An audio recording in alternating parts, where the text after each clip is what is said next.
కరప మండలం ఉప్పలంక శివారు మొండి గ్రామంలో వేంచేసిన శ్రీ బాలత్రిపుర సుందరి సమేత సంగమేశ్వర స్వామి ఆలయం వద్ద ఈ నెల 29వ తేదీన చల్లంగా అమావాస్య తీర్థ నిర్వహణకు అన్ని ఏర్పాట్లు పూర్తి చేసినట్లు దేవాదాయ ధర్మాదాయ శాఖ అసిస్టెంట్ కమిషనర్ ఎంఎస్ఎన్ చార్టీస్ ముఖ్య కార్యనిర్వహణాధికారి విజయలక్ష్మి తెలియజేశారు. 28వ తేదీ అర్ధరాత్రి నుంచి దర్శనంకు విచ్చేయ భక్తులు ముందుగా స్నానం ఆచరించడం వలన నదిలోను సముద్రంలోను ఏకకాలంలో స్నానం చేసిన విశేష ఫలం మరియు పితృదోషాలని తొలగించే చల్లంగా అమావాస్యగా ప్రతీతి. తదుపరి శ్రీ స్వామి అమ్మవార్లను దర్శించి తీర్థప్రసాదంలో తీసుకోవాల్సిందిగా ఎంపీడీఓ అనుపమ, మాజీ మార్కెట్ కమిటీ చైర్మన్ ఉంగరాల వెంకటేశ్వరరావు, ఆలయ సహాయ కమిషనర్ విజయలక్ష్మి, ఆలయ అర్చకులు బీవీకే శాస్త్రి చొల్లంగి తీర్థం విశిష్టతను వివరించారు. కాకినాడ జిల్లా కాకినాడ రూరల్ నియోజకవర్గం కరప మండలం ఉప్పలంక శివారు మొండి గ్రామంలో వేంచేసిన శ్రీ బాలత్రిపుర సుందరి సమేత సంగమేశ్వర స్వామి ఆలయం వద్ద 29వ తేదీన జరిగే చొల్లంగి తీర్థ ఏర్పాటు సర్వం సిద్ధం చేశారు. వేలాది మంది భక్తులు 28వ తేదీ అర్ధరాత్రి నుంచి వస్తారు కాబట్టి వారికి ఎటువంటి అసౌకర్యం కలగకుండా స్నానాల రేవు దగ్గర అలాగే స్వామివారిని దర్శించేందుకు ఉచిత దర్శనంతో పాటు రూ. 10 దర్శనం మరియు అతిశ్రీ దర్శనం రూ. 30 దర్శనానికి తొక్కిసలాట లేకుండా భక్తులు దర్శించుకునేందుకు క్యూ లైన్లు ఏర్పాటు చేశారు. స్నానాల రేవు వద్ద గజయితగాళ్లను ట్రాఫిక్ సమస్య లేకుండా పోలీసు వారు ట్రాఫిక్ ని మళ్లించే విధంగా ఏర్పాట్లు చేశారు. ఈ ఏర్పాట్లను MPDO Anupama, endowment assistant commissioner Vijayalakshmi, ASI Suribabu, మాజీ మార్కెట్ కమిటీ చైర్మన్ ఉంగరాల వెంకటేశ్వరరావు ఏర్పాట్లు పరిశీలించారు. భక్తులు దర్శనానంతరం శివ కళ్యాణ నాటకాన్ని ఎండోమెంట్ అధికారులు ఏర్పాటు చేశారు. గౌతమ మహామునిచే తీసుకొని రాబడినటువంటి అఖండ గోదావరి నుండి 7 పాయలుగా విభజింపబడి సముద్రము కలిసి ఉన్నది. ఈ 7 పాయలు కూడా సప్తసాగరాలు అంటారు. ఇక్కడ ప్రవహించే పాయ తులియాభాగ నది.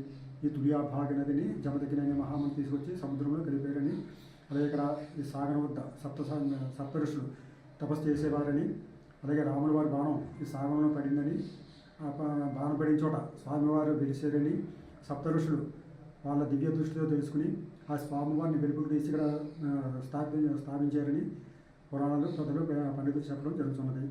అలాగే పుష్యబహుళ అమావాస్య చొల్లమావాస్య పర్వతం జరుగుతుంది. ఈ పుష్యబహుళ అమావాస్య కూడా జరగడానికి కూడా కారణం చంద్రుడు శాప విమోచనార్థం పుష్యబహుళ అమావాస్య రోజున ఈ సాగరంలో స్నానం చేసి శాప విమోచనం అయినట్టు స్వామివారిని దర్శనం చేసుకున్నట్టు కూడా పురాణాలు పెద్దలు పండితులు కూడా చెప్పడం జరుగుతున్నది. అలాగే రేపు బుధవారం చొల్లంగి అమావాస్య జరుగుతుంది. రాత్రి 12-12:30 దగ్గర నుంచి కూడా జనం రావడం, 1 గంట నుంచి ఇంకా లైన్ అది జరగడం కూడా జరుగుతుంది. ఆధ్యాత్మిక కార్యక్రమం అయినటువంటి ఈ రేపు జరిగేటటువంటి ఈ చొల్లంగి అమావాస్య మహా ఉత్సవానికి ఇచ్చేసేటటువంటి భక్తులందరికీ కూడా ప్రభుత్వం తరపున, మా కరప మండలం తరపున హార్దిక స్వాగతం పలుకుతున్నామండి. భక్తులకి కావాల్సినటువంటి అన్ని రకాలైనటువంటి సౌకర్యాలని కూడా ఇక్కడ కల్పించడం జరిగింది. స్నానాల రేవు దగ్గర, అలాగే స్నానాలు చేయడం కోసము స్త్రీలకు అవసరమైనటువంటి సౌకర్యాలు, తాగునీరు వసతులు, అలాగే ఉచితంగా చంటి బిడ్డలకి ఆహారం, ఇవన్నీ కూడా అరేంజ్మెంట్స్ అన్నీ కూడా చేయడం జరిగింది. అలాగే ఈ ఆలయంలో ఈరోజు తెల్లవారుజామున 1 గంట నుంచే భక్తులందరూ కూడా స్నానాల నిమిత్తం వస్తూ ఉంటారు. కాబట్టి కావాల్సినటువంటి ఏర్పాట్లన్నీ చేయడం జరిగింది. ఇక్కడికి వచ్చి ఈ సౌకర్యాలన్నింటినీ ఉపయోగించుకోవాల్సిందిగా కోరుతున్నాము. ఈ పవిత్రమైన రోజు స్నానాలు చేసి భక్తులందరూ కూడా స్వామివారి యొక్క అనుగ్రహాన్ని పొందవలసిందిగా కోరుతున్నాము. కాకినాడ జిల్లాకి చెందిన గ్రామం తాళరు మండలం, కరప మండలం. అంటే 2 ఉభయ మండలాలకి చెందింది కనుక కరప మండలం కూడా చెప్పాల్సి వస్తుంది. అటువంటి చోట మాకు మంచి, అంటే మనకు మొన్ననే దుర్గేష్ గారు అక్కడ మౌడర నియోజకవర్గం రావడం జరిగింది.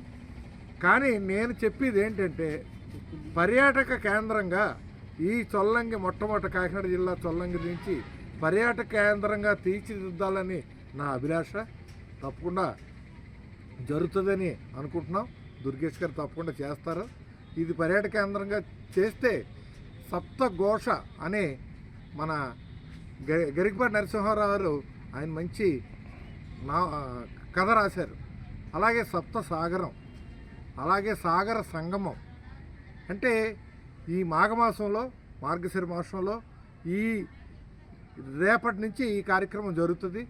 ఈ సప్తసాగరం కూడా 7 రోజులు కూడా 7 నదులు, అంటే ఇంచుమించు అక్కడ వరకు అంతర్వేది వరకు కూడా సముద్రయానం చేస్తారు. ఈ నావలో అందరూ కూడా భక్తులు అందరూ కూడా, అంటే వ్రతం ఆచరించే వాళ్ళందరూ కూడా ఆ ఋషులు అందరూ కూడా చేస్తారని అనుకుంటూ ఇది సక్సెస్ అవ్వాలని పోలీస్ డిపార్ట్మెంట్ వారు కూడా వాళ్ళు కూడా అందరూ కూడా బాగా చేస్తారని, వచ్చిన వాళ్ళందరికీ కూడా పాలు పిల్లలు ఎవరైతే ఉన్నారో వాళ్ళకి పాలు ఇస్తారో